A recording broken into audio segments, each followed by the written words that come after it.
Bonjour à vous. Aujourd'hui dans ce tutoriel sur OpenShot, donc le monteur de vidéo, le logiciel de montage vidéo, pardon, nous allons voir comment ajouter des transitions pour rendre vos vidéos un peu plus fluides. Donc commençons par démarrer le logiciel. Ah bah voilà, on voit que j'ai testé.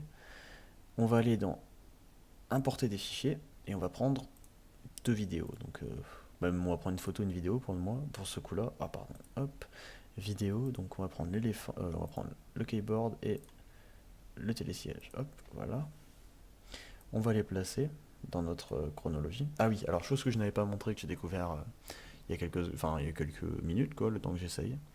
Ici, en fait, cette barre-là avec les secondes et les minutes qui passent s'appelle la timeline, la chronologie en français, en fait. La ligne de temps, même. Mais voilà. Et ici, on peut modifier son échelle, en fait. Là, on peut voir qu'il était réglé toutes les 16 secondes. Mais moi, je voudrais quelque chose de beaucoup plus précis, donc on va par exemple régler toutes les 2 secondes. Allez hop. Voilà, donc on voit que ça fait 2, 4, 6, et ce sera plus facile à régler. Donc je vais faire une première vidéo qui va durer.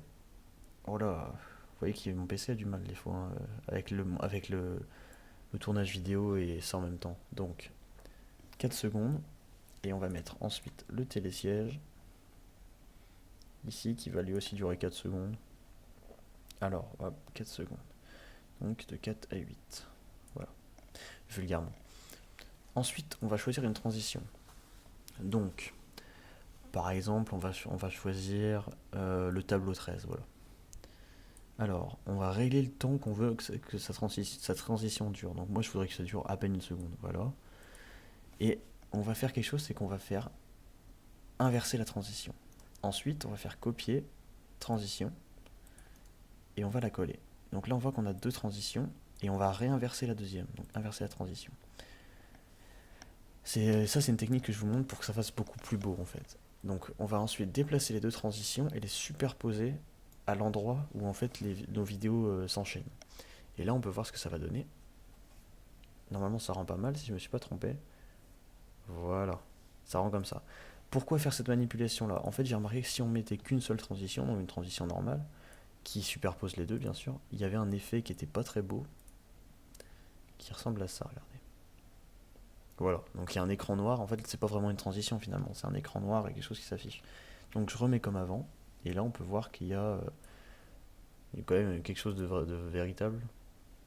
Alors il y a juste un petit bug apparemment, mais ça c'est parce que c'est moi qui m'a le réglé. Alors pour régler ce petit bug, on va simplement, hop, timeline.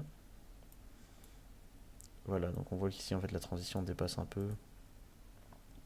Ouais, donc petit conseil, hop, faites dépasser un tout petit peu vos transitions de vos vidéos. On peut pas encore zoomer sur la timeline, non on peut pas. Donc on va faire juste... Ah mince, elle se place par rapport à l'autre. On va tout déplacer. Tac, elle dépasse un tout petit peu. Pareil ici, on va faire ça. Et on va déplacer celle-là pour que ça... Voilà. Donc normalement il y aura plus ce petit bug où on voit un affichage du clavier tout bizarre. Hop, et voilà. Très bel enchaînement, très belle transition. Enfin, de mon point de vue, c'est ça. Donc ensuite, on peut, comme d'hab, on exporte la vidéo. Je vais pas le faire, vous commencez à comprendre comment est-ce qu'on fait ça. Mais voilà. Donc je vous remercie, je vous souhaite une bonne continuation. Puis bah, montez ce que vous voulez, faites ce que vous voulez avec ce logiciel, quoi. Il est assez complet et gratuit, c'est super. Je vous remercie, puis bonne continuation, au revoir.